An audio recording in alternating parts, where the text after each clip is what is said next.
Cuando trabajamos con planilla de cálculo, como es el caso de Excel, observamos que el área de trabajo está formada por celdillas, las cuales tienen como encabezado letras y las filas se denominan a través de números, de manera tal que si deseamos incorporar información en cualquiera una de estas celdas, deberíamos indicar en qué columna y en qué fila se encuentran. Por ejemplo, esta es la celda B2, esta es la celda D4 o esta es la celda B9.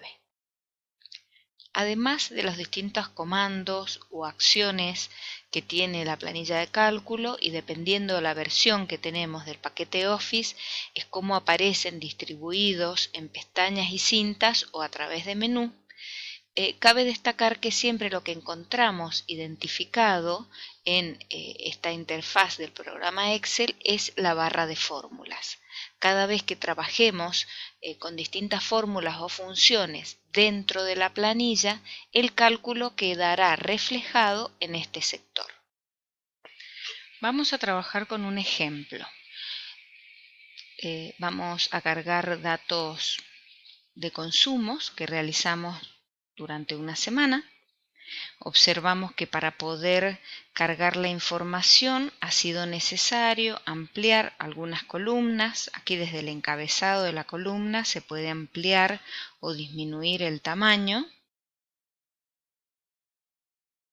También podemos aplicar todo lo que ya hemos aprendido desde el uso de un procesador de textos, es decir, podemos colocarles bordes como si fuese una tabla.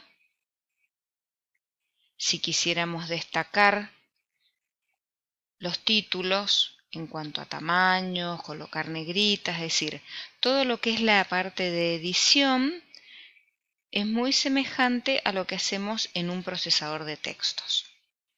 Sí tenemos que tener la precaución que cada dato va en cada una de esas columnas. En Excel, todo lo que es información numérica, ustedes ven que automáticamente Excel lo ubica alineado a la derecha, a diferencia de todo lo que es información textual que queda indicado a la izquierda.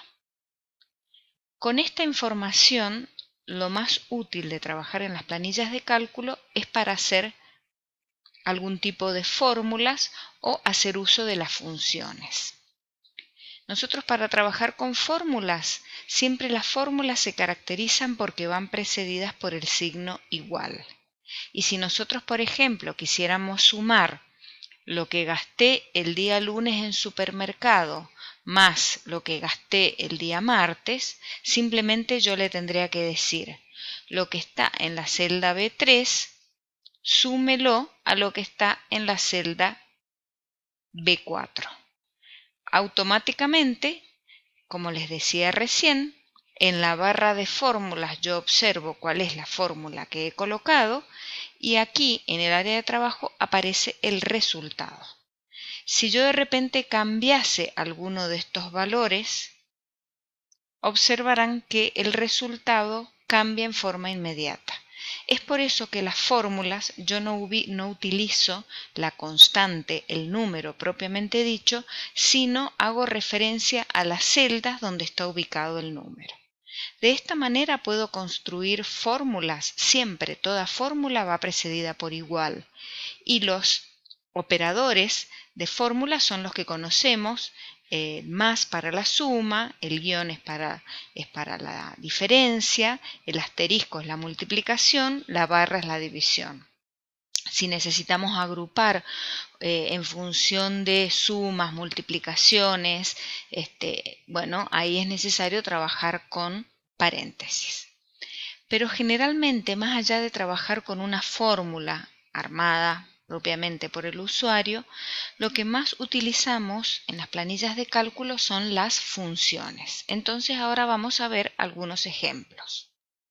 Bueno, un ejemplo es la función suma. Yo en este momento estoy ubicada en la celda B10, tal como lo indica la fórmula, la barra de fórmulas. Lo que yo estoy intentando sumar son todos los gastos que he consumido de supermercado desde el día lunes al domingo. Entonces directamente en la función trabaja con lo que se denomina un rango de celdas. Entonces yo a Excel le voy a decir que me sume todo lo que está contenido entre la celda B3 y la celda B9. Los dos puntos nos dan esta idea de intervalo.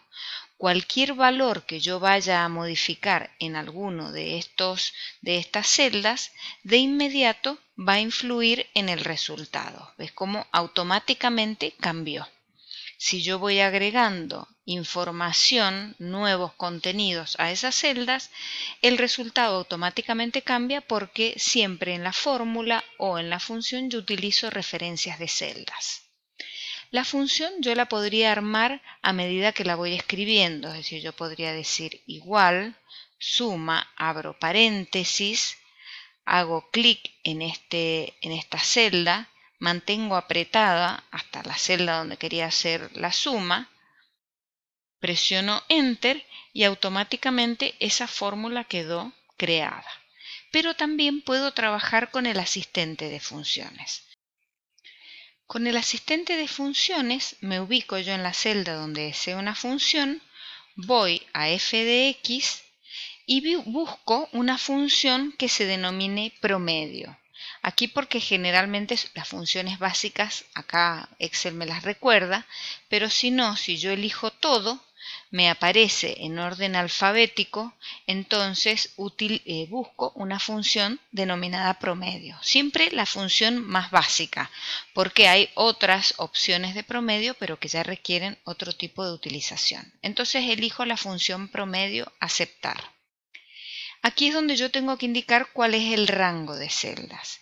Si la planilla fuese muy extensa, con mucha información, yo acá sí sé que está bien, es de B3 a B10, podría colocarlo.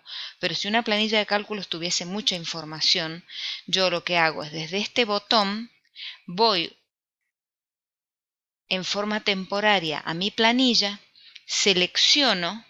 Van a observar que aparece así un borde danzarín mostrándome cuál es el rango que yo he elegido y vuelvo directamente al asistente de funciones.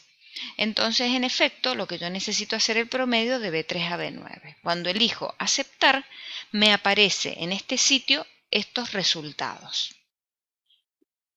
Desde el menú inicio yo puedo disminuir o aumentar los decimales. Sabemos que el promedio, si no es un número exacto, me lo da con muchos decimales. Entonces yo puedo disminuirlo para dejarlo solamente con 2 decimales. Bueno, de la misma manera puedo utilizar de acá. Es decir, iba al asistente de funciones.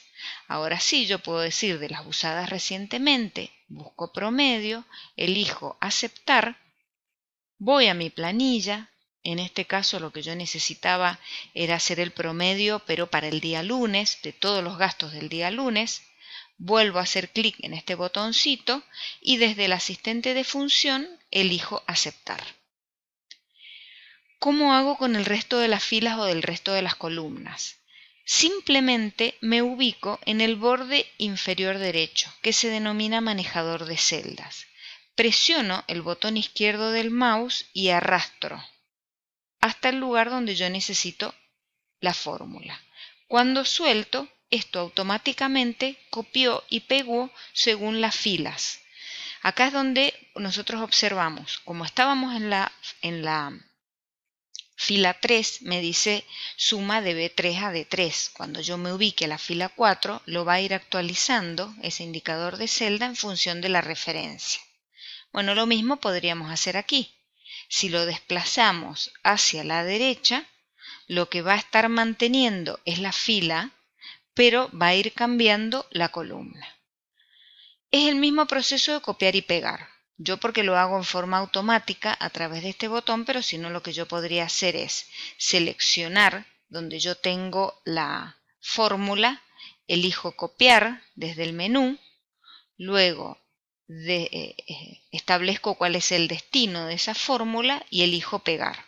También lo podría hacer con el botón derecho del mouse. Igual que recién, lo que yo puedo hacer es llevar todo a la misma cantidad de decimales, disminuyo para que todos queden con 2 decimales. Lo mismo podemos hacer acá. Directamente copiamos y pegamos en el resto de las columnas. De esta manera vemos cómo hemos podido incorporar funciones muy sencillas en una planilla. Las invito ahora a ver la presentación que sigue con funciones que operan sobre rangos y que son de un uso básico a la hora de trabajar con planillas de cálculo.